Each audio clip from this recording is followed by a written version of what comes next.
leaving, but guess what? I'm alright, not the plan. They're coming crazy. You think I'm lazy, but a 9 to 5 ain't gonna save me. I know you're on your knees praying for a soul, but I'm okay being square in a round hole. Sorry, can't answer my phone. I am Betty Crocker, sitting at home, so sorry. Hey everybody, good morning, good afternoon, or good evening, depending on where in the world you might be joining us from today. My name is Meg Alexander, and as always, I am honored and excited to get to host another fabulous Power to Fly Chat and Learn event. Quick visual descriptor for anybody that needs it. Like I said, my name is Meg Alexander. I am a 38-year-old white woman. I have pink and purple hair, blue glasses, and I'm wearing a blue shirt with white overalls. Now, as we go forward, I want to just say hello and welcome to everybody. Whether this is your first Power to Fly event or your 50th, we are so happy that you're here today. Now, if this is your first event, this will be some quick and helpful housekeeping information.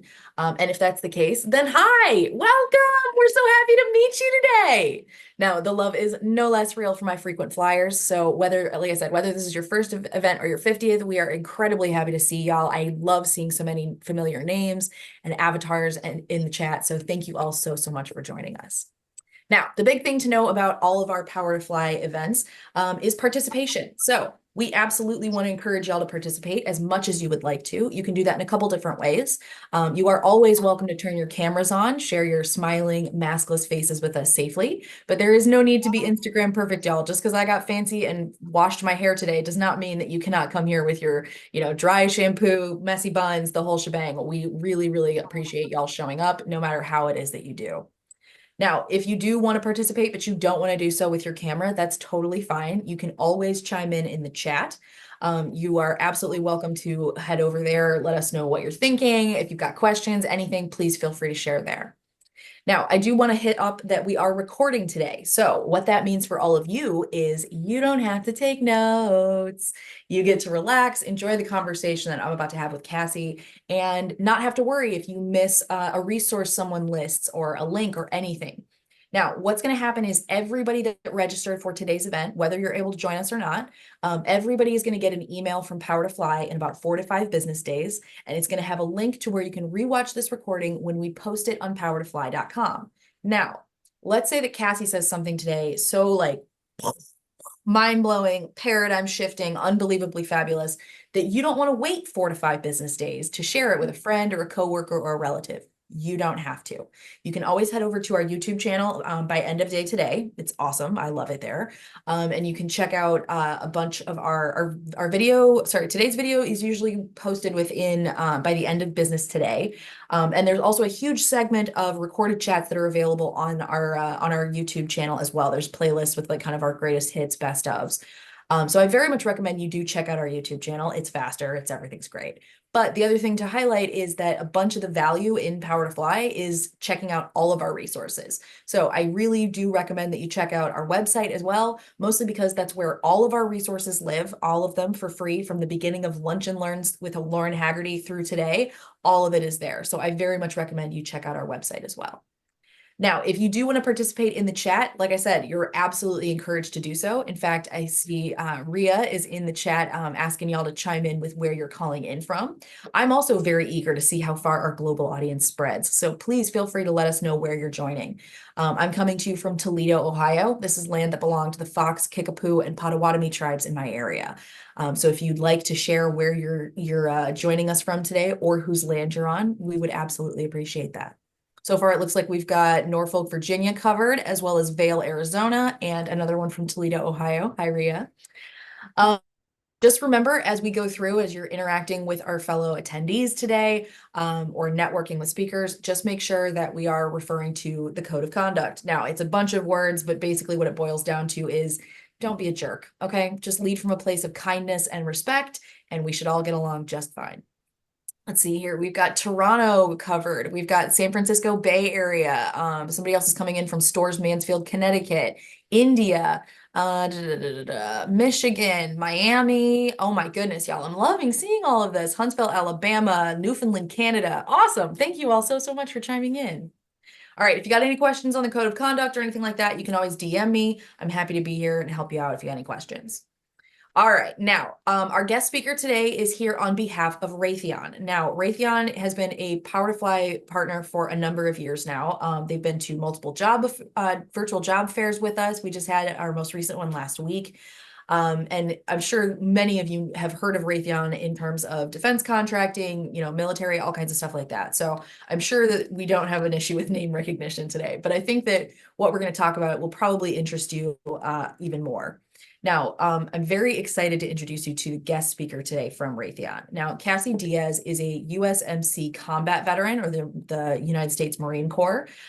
She was the first and only unmanned aircraft systems external pilot, which is pretty amazing. Now, over a 20-year span, Kassie went on to qualify on multiple unmanned aircraft as an instructor, as well as a standardization pilot. She currently serves Raytheon's engineering and systems integration test, learning and career development harmonization. And she also enjoys a passion of nurturing personal and professional growth to achieve goals and help everyone find success. Kassie, I'm very excited to welcome you to the floor today. What else would you like our audience members to know about you? Oh, you're on mute. There we go. Thank you, Ria. So I first want to say thank you so much to Kaylee Young for having me here, and Meg and Ria, you are amazing Power to Fly team. Thank you so much for having me and joining today. I will also follow suit with you, Meg, and give a description of self. So I am a female, I'm American Mexican. I have olive skin tone with brown eyes. I have brown hair, which I dye blonde because it's going white. And I'm wearing a black business jacket with a black undershirt.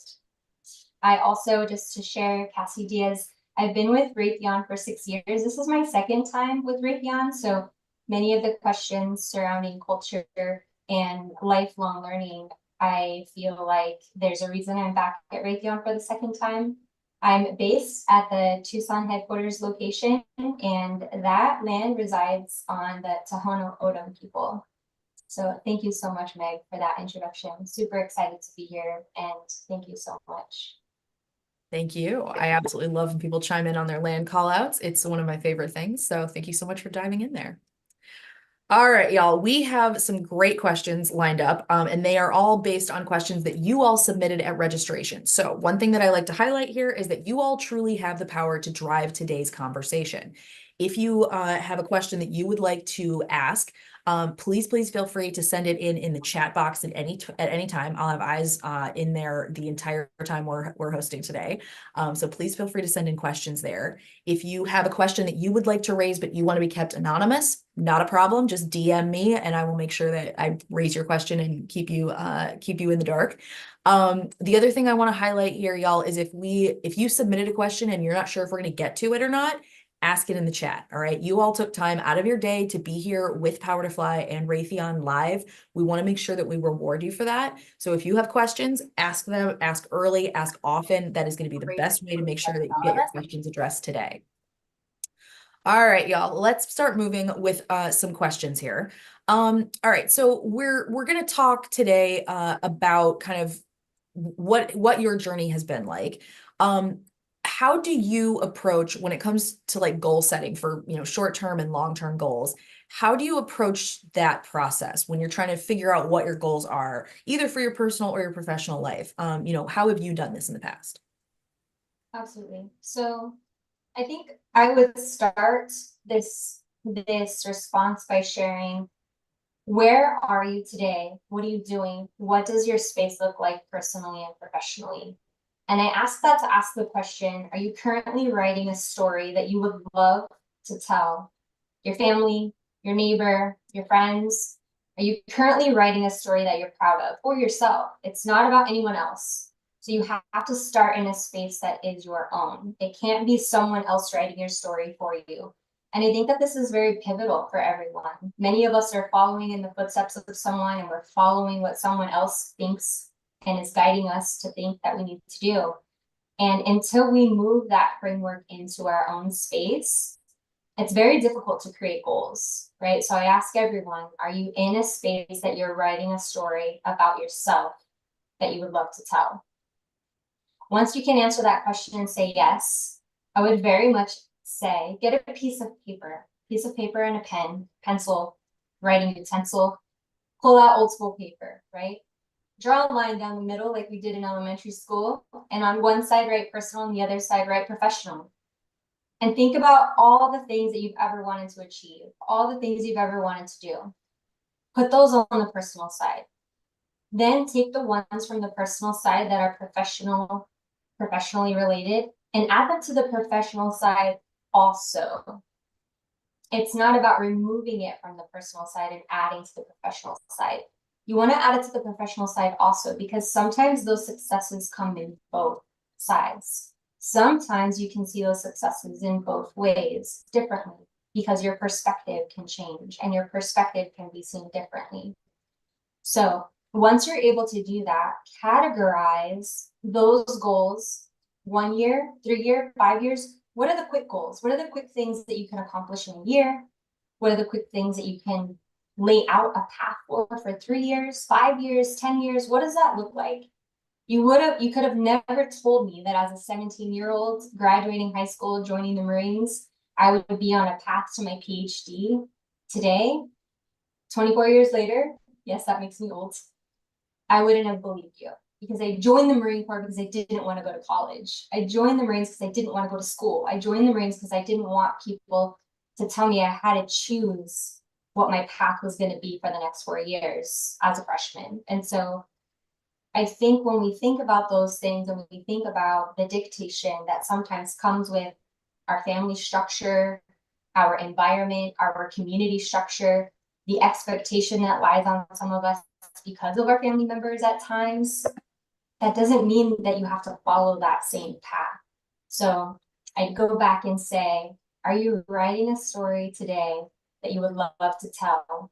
And have you actually sat down and outlined what your personal goals are in this life, so that you can substantially create a professional growth path that is intentional and purposeful? I think you make a really important point there, right? Because I feel like to a certain along a certain pathway, there are a lot of times that people ask you these things, right? What do you want to do when you grow up? What do you want to be? Where do you want, where do you want to live? That kind of stuff.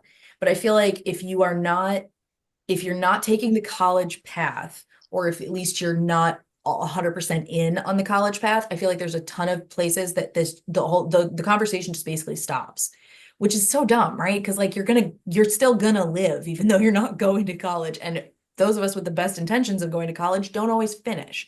It's not always the place for you, right? And so I always thought it was really interesting that people, especially after high school, just kind of stop asking you, like, well, what do you want to do with your life? Do you want to do this at some point? Do you want to do, blah, blah. Do you think that this is something that you also picked up within the military, of like kind of planning out what you want to achieve long term? Or do you think that a lot of this structure of how you're trying to set and attain your own goals is more personal and less like institutional? So you're definitely hitting a double response here. And that I would say, when I joined the Marines, I really didn't have that personal professional path set out for myself. I just really said, right, I want to be a great Marine. I want to be, I don't want to do more push-ups than anyone else, right? When you join the military, it's really just like, you want to fit in, you want to be part of the team. And one thing, because I was young and naive, right? And when you join the Marines, one thing back then I didn't think about in totality is the number of female Marines to male Marines, minuscule, right? And I think when you're that young and you hear people telling you, are you sure you want to join the Marines? Yes, absolutely, 100%. And the materialistic reasons that I gave them, to your point, did you see their uniforms compared to the other services? They're the best physically fit. I want to be that, right? All the things were very, very, not of substance. And so I realized that maturity. But when you join, I was lucky enough to be put in an MOS that in the technology field had not had a female go through that MOS and succeed. And I will tell you, I think it was going through that time in my life, that process in my life. I feel extremely lucky. I had very amazing male mentors in my life at that time. And when you think about it, in the year 2000, many women were still being subjected to discrimination in the military and very diverse responses. And MOS is a military occupational specialty. And so my MOS was to be an unmanned aircraft operator or pilot. And when you're an internal pilot, you operate from inside a Connex box, like you would a small DJI UAV from your phone, kind of a concept. But the external pilots, they're actually out on the outside of the runway flying the aircraft in the takeoff and landing phase of the flight. And so I had a remote control, and I was, taking off at that time. It was a 400-pound airplane. And no females had done this yet. And some of the critical phases of flight, I mean, even males had washed out or not finished the MOS course. And so I wasn't necessarily scared about failing, because I knew males failed this course also, but it was being empowered by so many males around me in a space that seemed very dominated by discrimination and a lack of that diversity. And I decided to embrace it. I made a choice to say, they see something in me and they're putting me in this space. They're putting me and giving me this opportunity. And I took it. And I didn't just take it, I listened to them. And I still vividly remember when I was given the opportunity, I would say to audition is what it would be called. I was stationed in 29 Palms. And my staff sergeant at the time took all of the NCOs to what we call a dry lake bed. It's basically the middle of nowhere, desert in 29 Palms, if there was even any more to say to that. But we went out to this huge space, and we had to make some smaller, UAVs, aircraft that we could, they were disposable. And so he said to me very specifically, I believe you can do this. If you listen to me and you listen to my instructions as your instructor, you will not fail. And I decided to listen. I chose to listen instead of talk. I chose to listen instead of argue. And 3 of the airplanes that we went out there with, 2 of them were already busted. So this was like a last chance. And so I took off and landed the aircraft on the first try. And, so to your question, we have to take the opportunity sometimes to make those choices when we're in them, and to grasp hold of them when we're in them. And we can't discriminate against ourselves when we're given that opportunity. And we can't look around and just say, there's no other female, so there's no way I'm going to do this. We have to allow that positivity to flow through us, because somebody saw something in us to nominate us for that opportunity. And I would say from that moment, I will say, I grew maybe what I would call a professional adrenaline rush, maybe would be a good response to your question, because then it became something that I was always like, oh my gosh, Kaylee nominated me for something. Meg said I can do this. Okay, I can do this. What are we doing, right? And it became a space where I felt comfortable, because you realize it's not just you that accomplished that. There was a team. I remember every single mentor that I had that gave me that opportunity, that stood next to me, that gave me advice. And then I remembered not just to celebrate me in that moment, but to celebrate us. And so I would say, once you start seeing that and feeling that, when you start celebrating teams, when you start celebrating everyone that helped you in that space, that's very different. That is a very different dialogue. And so I just share that sometimes the professional and the personal growth that comes with those moments becomes organic. And it wasn't until I started going to school for my PhD that I really started laying things out in this type of framework, Meg, to answer your question. So it's much older. And so you have experience that kind of flows through that. But it makes you realize some things I was doing organically, some things I was doing without knowing, and some things I was doing because I had great mentors.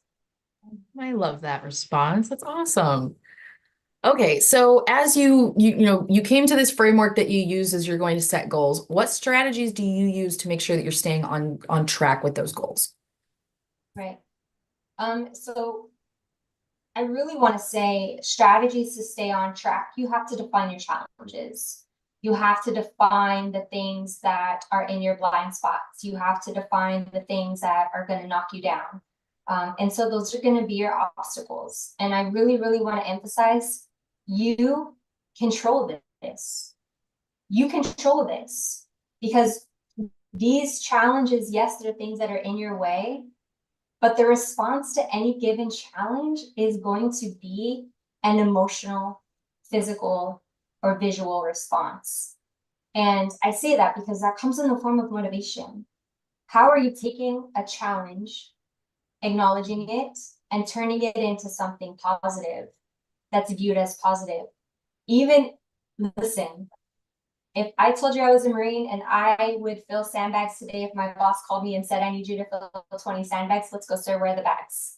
I will fill those sandbags. I know what that looks like.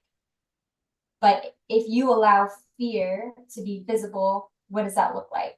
If you allow not knowing the amount of time or experience or requirements of the obstacle, changes in industry are obstacles. I don't know what AI is going to do in the next 10 years, but I'll tell you what, it's going to be fast. Whatever it is coming super fast. Technology is changing every day as we're speaking. And when, if I could share with you that when I started in the Marine Corps in 2000, we needed external pilots. And probably by the year 2015, they were phased out of the military because AI has taken over. And now we have automatic takeoff and landing on almost every single UAV. And even if it requires a runway setting, for example, the aircraft that are competing for spots now, they take off vertically and transition to forward flight. So when I tell you these That's aircraft are madness. changing, you have to be visual. You have to be visual and think about these obstacles and what they look like. And if you're not changing over time, personally, professionally, if you're not growing in a lifelong learner ideal, you're going to be behind and you're going to stay behind. And so I really have to say, your strategies are your own. You have to sit down and identify what your challenges are, where your blind spots are. And you have to be able to say, okay, when I'm faced with this, this is what I'm going to do. When I'm faced with this is what I'm going to do. This is going to be my motivation. This is going to be my response. This is how I'm going to take control of the situation. Yeah, I like that. As you're talking about balancing these like, not only do you have these goals, obviously that stretch and span across multiple areas of your life, how do you balance multiple goals at the same time? I mean, we talked earlier, and you have a child who just graduated college. You have one that just graduated high school, is going into college, and then you have another that's in middle school. So you've got, multiple life stages of other people that you're also trying to like raise into good humans. So as you're trying to balance all of these things, how do you do it when you're your goals that you have currently? How do you make sure that you are spending equal time or that you're making equal progress? Like, what does that look like? So there's I don't know that it's a meme, but I've seen it a couple of times across a couple of different places where we have 24 hours in a day. I'm an 8-hour sleeper. My brain is active for 16 hours. I actually don't know how to turn it off. At some point in time, maybe it was in the Marines, but I trained myself to be useful for 16 hours in a day, whatever that looked like. Very, very schedule oriented, very, very accustomed to what time I wake up, what time the kids are up, how we get out the door, what that looks like, and then also our night routine. So things are very, very scheduled. I know I've seen some memes lately that when your friends ask you to go out on a Saturday night and it's 9 p.m., but your bedtime's 7 p.m., right? That's me. And so I often tell people I have to tell you, Meg, I have a lot of friends on this call right now. I have a lot of friendly faces on this call right now. And any of them might tell you that I've said before, I'm such a bad friend. I'm a very bad friend because I I'm going to school, I'm getting a new certificate, I'm working on something for this, I'm trying to accomplish this. I set this as my deadline in my book. And then if I'm not doing that, you know, the youngest wanted to go see the Inside Out 2, and we stopped everything and went to go see Inside Out 2. Loved it, by the way. Love it. It Love was emoji. so good. Love it. Listen. And I just I don't know. I don't know how to turn that part off. My husband asked me recently, what are you missing in your life that you just can't pause? I'm not missing anything. I'm just not done doing the things I want to do. I'm not done accomplishing the things I want to do. And when I tell you I've been in school for 19 years, I've been in school one class at a time for 19 years. It's disgusting. I don't know what's wrong with me. This is a problem. If anyone has like a diagnosis for this, let me know. But I don't know how to turn it off. And you know, but I'd share that with anyone. I've pivoted and I've told myself it's okay. And so I think that's another piece too is, you know, like you said, my oldest is in college, and every year when she comes home, I ask her 1 year at a time, are you happy? Do you like what you're doing? Did you like your classes this year? How did it go? Do you feel a pivot? And so far, I know it's only 2 years, but she's going into her third year, and she, you know, this year she said, she's happy. She likes her path. And some things might change for her after college, some decisions she might have to make. She's maybe thinking about the Air Force. So if I have any Air Force friends on the call, just because she wants to experience being a veteran, because I've shared with her, it's hard, but it's what you make of it. But so is any job you take, anywhere you go, it's going to be hard. It's what you make of it. It's this decision you make. It's the motivation responses to the challenges that you choose. You choose for yourself. So I like that though. I think that makes, you know, you raise a lot of really, really good points here, which is, you know, you want to be not necessarily single focused or single minded, but you have to be able to pivot. And I think that's something that we all have started to get better at. I feel like it was multitasking for a while. Everybody was like, oh, I can multitask. I'm a great multitasker. It's like, or are you just really good at pivoting from task to task? Like, is that really what you're doing? I think that it a little bit more realistically kind of sets people up for success, right? Because it's not like, well, you have to have all of your focus on this one thing all the time until it's complete. Because like you said, there's accomplishments and there's goals and things that bleed over from professional to personal. So if that's the case, then how on earth are you going to be able to get all of this done before you get any of this done, you know? All right. One of the things you talked about was challenges, right? And being able to sort of try and troubleshoot and look forward and see what might be coming up challenge-wise for you. And then how do you set yourself up for success around that?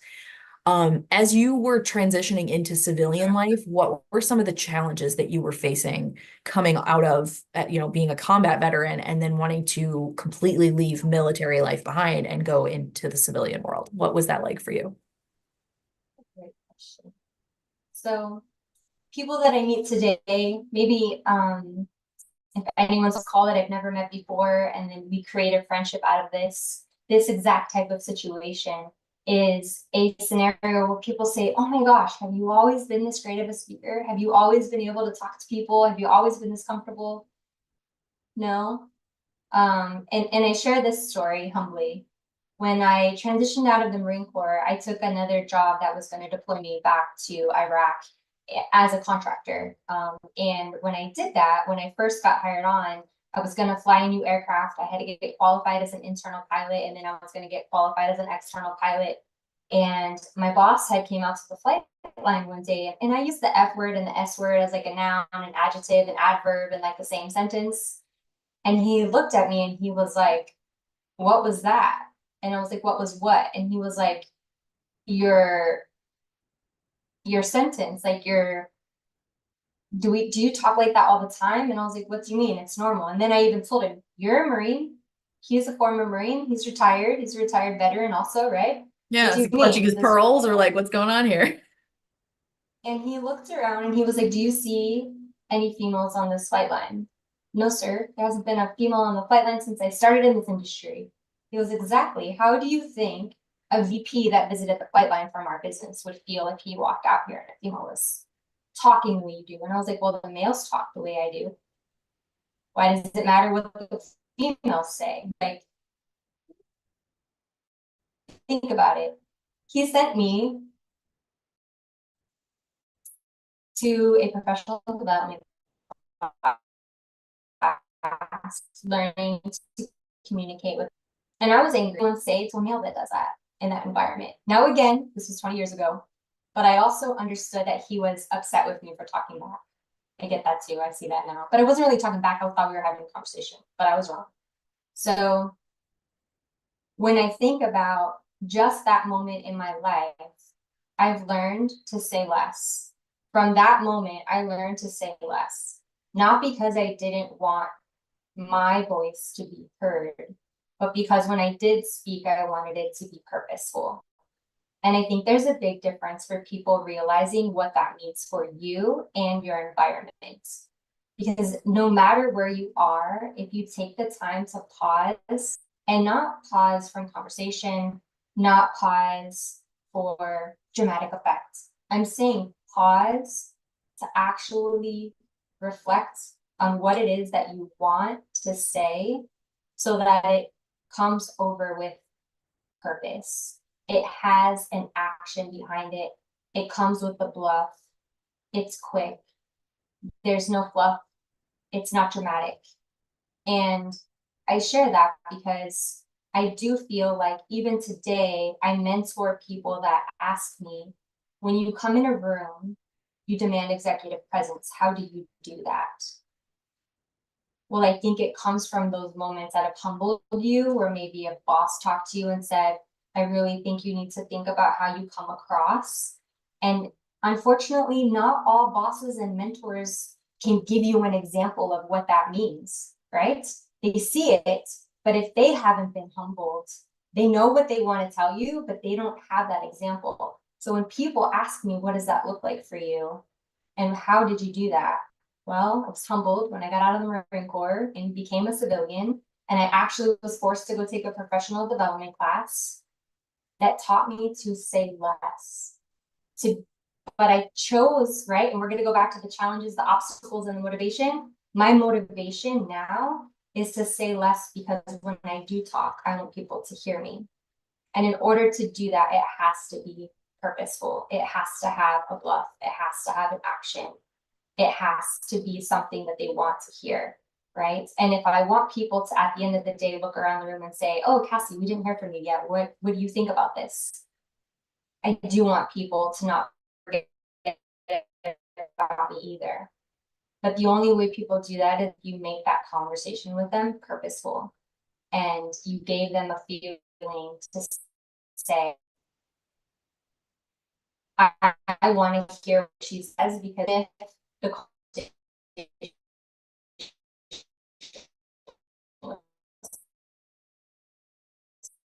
technical, she made me 1 year plan because we're about to not have a job because these UAVs are runway agnostic. That happens, real life. And so you have to think about what that is and what that isn't. Is it time to say something that nobody's said yet, but everybody's thinking? And then how do you say that thing professionally? Because we all know those moments where you look and you're like, everybody was thinking it, but nobody said it. We all have those moments. How do you get to the time and the place where you can say that thing and it comes across and becomes an action and a purpose and an intent for other people? How do you do that? And I share that because it goes back to saying, are you writing a story that you would love to tell? Are you currently today in a space that you're writing a story that you're proud of? And all of those pieces are part of that. And today I am proud of that story. I am proud of going to communicating with tact and professionalism, because I also think it helped me in my personal life. It helped me talking to my children. It's helped me pausing for them, right? It's helped me in realizing they're a whole generation different than us. And there's nothing I can do about that. But what I can do is pause and listen to them and examine the facts, examine the truths. And I can decide, if I'm, how I'm going to respond and what that's going to look like, so that they still want to come to me and tell me their problems tomorrow. But I think that's people. So it all translates. Yeah, absolutely. And I really appreciate you sharing that story with us because you're right. 20 years ago was 20 years ago, but it feels both ancient and like it was yesterday, right? Like we've made a ton of progress in certain areas, and other times I'm like, I'll say something and like one of my nieces or nephews will be like, I'm sorry, what? And I'm like, oh yeah, like when I was still job interviewing or job hunting, I was told not to wear my engagement ring to my job interview because otherwise people would think that I was probably just going to be on the mommy track. So why are they bothering to hire me? I remember being in law school and being told that you have to have a skirt to wear to court. Even if it's perfectly professional to wear a dress, you should have a skirt with you at all times because one of my mentors was in a courtroom and the judge literally told her, I don't want to hear opening arguments until you're dressed appropriately. And she was in a pantsuit and was told to leave and go get a skirt. So yes, Emily Jones in the comments here, double standards, 110%. But the way you framed that as, I know what he's trying to teach me here, makes me remember that what they were trying to teach us was your ego is not what's important here. You are representing someone else. And so that is, yes, it sucks. And yes, the judge is its own, basically like a little tiny little fiefdom in and of itself. But that was what was trying to be conveyed. And I love how you said that like some people they don't have mentors that would talk about stuff like this, or they don't have mentors that would try and break it down for them. And I think that you made a couple really, really good points there of like, try and listen to what the message is that they're trying to tell you, because it's entirely possible it will be cloaked in double standard nonsense that you really wish you didn't have to deal with. But can we pull a good, valuable lesson out of the jaws of, oh, this was unfortunate, I really wish this had happened differently? I think, you make a really good point, which is like, you kind of have to see it as, okay, what am I not learning here? What have I not yet learned? What can I pull from this? All right. If you're talking to somebody who feels very stuck or overwhelmed by a lot of the current challenges they're facing, what would your advice be to that person? Are you aligned with yourself? I'd still always go back to square one and say, where are you? What are you doing? What does your space look like? It's always going to be about self. It's always going to be about you. And again, I can't say that enough. I think so many people are so focused on other people, what's going on around them, other people's success, their team's success, their business strategies and business successes, and what someone else next to them is doing and succeeding in, and how that's going and not going.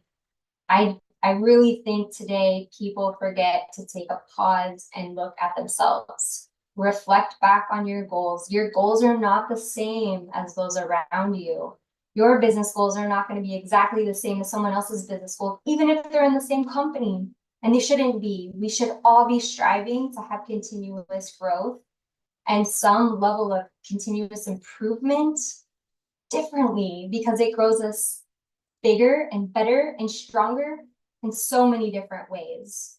And so I would really, really reflect back and ask you, what is your mission? What is your vision statement? What are your values? And what is the culture that you want around yourself? We can't reflect on anything else. You give yourself anxiety by allowing yourself to reflect on everyone else. You give yourself anxiety by worrying about everybody else's business goals. Worry about your space and reflect on your space. Celebrate yourself. Celebrate your own successes. If someone doesn't reach out and say, hey, great job, Meg, that's okay. You could say, great job, Meg, to yourself. And I think we forget to do that too. And sometimes, the squeaky wheel gets the grease. This is true. Sometimes the people in our spaces that talk the most, I mute myself during Zoom meetings because I like talking when other people are talking. I know it's rude. I do this all the time, but it's usually like positive. Like if you're going and I'm like, yeah, I'm on the other side. Anyone on the phone knows I talk with my hands too. I'm trying really hard not to do that in this call. But I get really excited for people. People know they can call me. I'm a hype girl. What do you need? What do you want me to say for you? How do you want me to prep you for the session? Celebrate people. Be willing to tell another person, great job. Celebrate them on LinkedIn. Recently, someone in our organization, he had an opportunity to speak at a higher level, and I celebrated him on LinkedIn. Great job. You did fantastic. And he was like, I've never spoken like that before. No one's ever asked me. Well, you did great. You know, celebrate yourself. That was fantastic. Having that opportunity is super exciting. And so just a reminder that, even this last year, I went and got certified as a Maxwell Leadership Certified Coach and Corporate Facilitator. And even when I went and did that, I thought to myself, like, this is crazy. How is this going to be received? How is my leadership team, my people leaders, how are, my team members going to feel about me doing this? But I thought to myself, this is also in my personal bucket, right? So remember when I said you have a personal bucket and you have a professional bucket.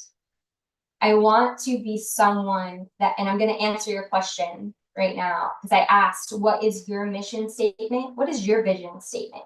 So I'm going to challenge everyone on the call today. If you don't have one, before the end of today, sit down with a note card, sit down with a piece of paper and a pen, and I'm being dead serious. Write your own vision statement or mission statement. And I'm gonna read you mine right now. So I want you to really just take a moment, think about it, sit down and say, have you ever defined your own mission statement? But my mission statement is to ignite the inspiration for professionals to navigate their career journeys with clarity, intention, confidence, and continuous growth aspirations for a lifelong success, achievement, and fulfillment. I like that. Covering all your bases. I like that a lot. And now now I have an activity for tonight. I've got to write down what my mission statement is or what my vision is. So I like this a lot. Y'all, if you are starting to think of your own, please put it in the chat. I want to see them.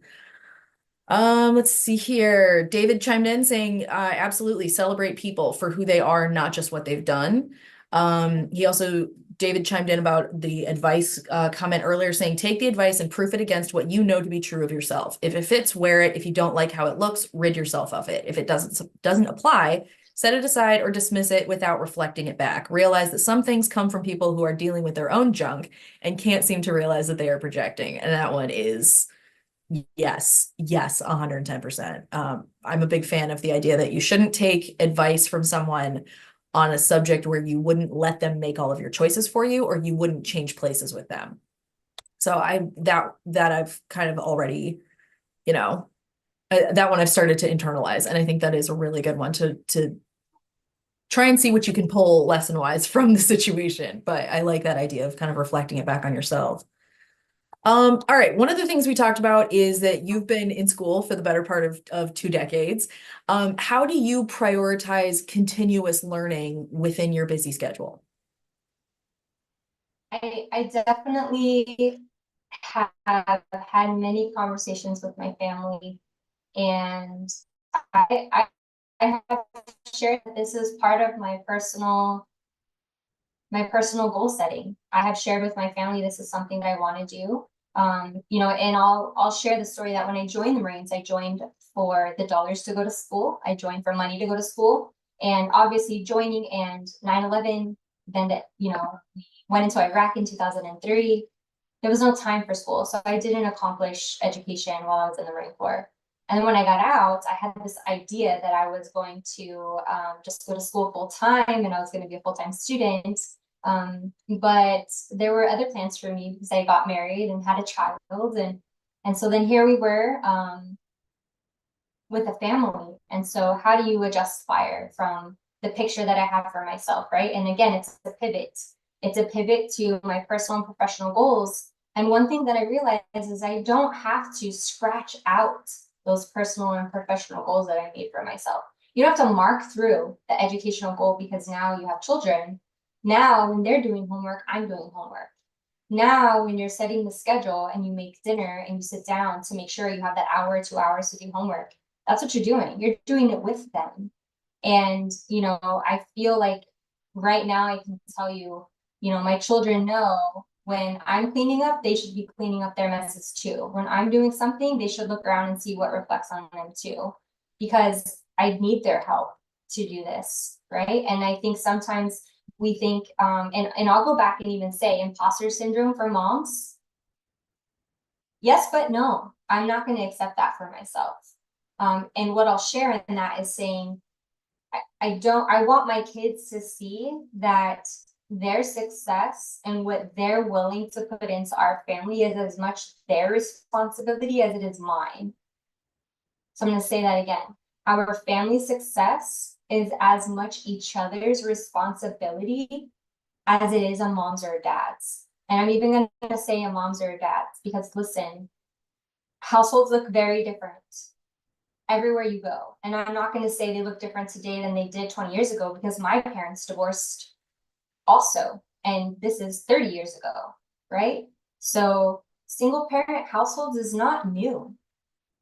Having divided families is not new. So the sooner we teach our kids that the life and the environment that you're in is as much your responsibility as it is anyone else's, I think that that really starts to trigger something for people in general. And hopefully it triggers you to remember to bring yourself back to you. What do you want right now? What are your personal and professional goals? What does that look like, and how are you aligned? And that simple reminder that simple strategy, that one piece, as your bosses, as your mentors, as your mentees, as your friends, as those that you hold dear to help you make decisions in your life, it's as much your responsibility to do that in the first place. I like that. I think that's very, very, very true on a number of levels there. Plus, it also sets people up for more like agency, right? If you have more of an understanding that like it's not this person's responsibility to make sure that you're in the right place. It's your responsibility to make sure that you're in the right place, that you enjoy how you're existing in that space. Like, I like this. I very much appreciate this. I think this is cool. Cool. Were there any skills from your military service that you think have been most valuable in your professional career at Raytheon? I would say in the Marine Corps, our traits that we live by is a ditty called JJ did tight buckle. I'm gonna tell you, if you're on the call and you're not in the Marines, Google it.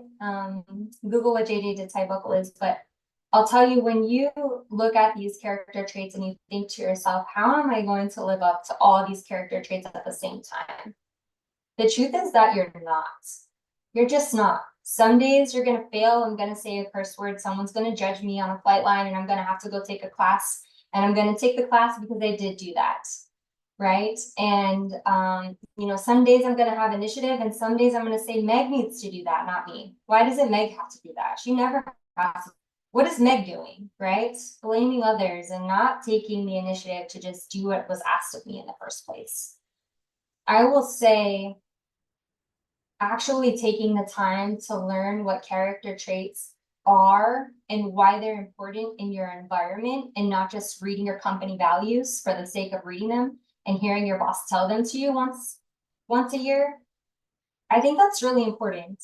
And I would say that single strategy of understanding your character and understanding how to improve yourself when your character is demised, and how to make sure that you see that, has really created a personal and professional development path for me that involves upskilling, continuous growth, always strategizing what I can do to be better, not just including technical certifications that I know that I get that I have a job tomorrow. Right? It's not anyone else's job to take a leadership course. Go look up those courses and find courses that you relate to, that you think you need help with, that you see gaps with. If you see your character has a gap, define that gap and go take a leadership course in that gap. Take that initiative. Do it on your own time. Don't ask for permission, right? Go do that. Because chances are, if you have a gap in your professional life, you have a gap in your personal life. Ask your friends. I'm sure. I'd share that when I was in the Marine Corps, many of my fellow Marines would say that I was mean. Well, I was mean. I was young and naive, and I didn't want to do push-ups because somebody else got us in trouble. That drove me insane. When people get in trouble because someone else got in trouble is a very common thing in the military in general. I think unless you were in the Air Force, probably don't know what I'm talking about, and that's okay. We'll just leave you out. But I'm pretty sure everybody else knows what I mean. And it drove me nuts to ever have to do something because somebody got us in trouble and we all had to do it. But then over time, you start realizing that that person has to take accountability. And accountability might be one of the hardest character traits for people to take and to accept and to see, because they're always reflecting, like you said earlier, right? People are always reflecting on others. So I really say that as a lifelong learner, what did I take from the military? I really took learning what true character is and what it isn't, and how to grow that into a personal and professional leadership track that really makes me take ownership of growing my character, becoming a better person, becoming a person that sees people and values people, and doesn't just say I value them, I show them that I value them. I celebrate them, I talk about them, I add them to my team structure, right? Seeing is believing. So we can't just say we value people without actually valuing them. And so character, we have to build ourselves first.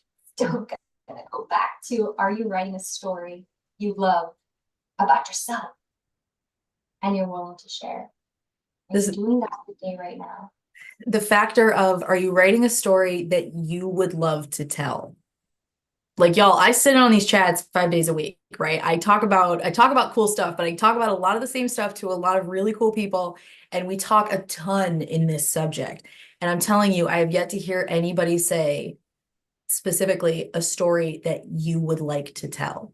Because I can't tell you how long I spent 30 plus years trying to figure out why I was having such a hard time writing a story for myself. And it's because I wasn't focused on, am I enjoying the telling of this? I was focused on, what is my audience going to think? And is this a life that's impressive to my parents, to my spouse, to my friends? Like, is that, am I doing the thing? And now it took me an embarrassingly long time, but I love this call out of something like, are you creating a story that you like to tell? Because that's massive. All right, my last question for you before we turn a little bit back to Raytheon. How do you define success for yourself, and how has that definition changed over time? I set the bar really high for myself by becoming the first female to be an external pilot for the Marine Corps. And then I went and did it for the Army as a contractor, and they were a little upset, but they still gave me the certificate. And then I did it again for a future tactical UAS aircraft as a contractor later on. And so I set the bar pretty high for myself there. But I'm going to tell you, it's the constant evaluation of my personal and professional growth path. It's the constant evaluation of upskilling in my technical space and my character space, my leadership space. Something that I've been told a lot is military personnel, oh, you guys have natural leadership. For who? Because I've been also told I'm too abrasive. I've been also told I'm not approachable. I've been also told, right, I'm too confident for a room. How dare you? Oh my goodness. What does that even mean? I don't even know how to Just translate like that. just scream patriarchy at the top of your lungs because there's no answer to that question. But when I think about what they're saying, I would turn that into a conversation that says, what were you not comfortable with in that room? What conversation were you not confident about in that room? Right? I see so many people deliver presentations, they create slide decks, and they are confident on the material. They go into a room and they get asked a question that's not in their slide deck, wasn't part of their conversation, and they lose all their focus and they fall apart. Why? That question literally is not even in your wheelhouse. It's not even in your boss's wheelhouse. It's in the business strategy 3 doors down. Why did you fall apart with what you knew? Well, I didn't think about it that way. Because you weren't focused on you. You were focused on everyone else. Mm-hmm. So it's just a constant reminder that we have to find our centers. We have to be willing to find where we are, who we are, and let that be today.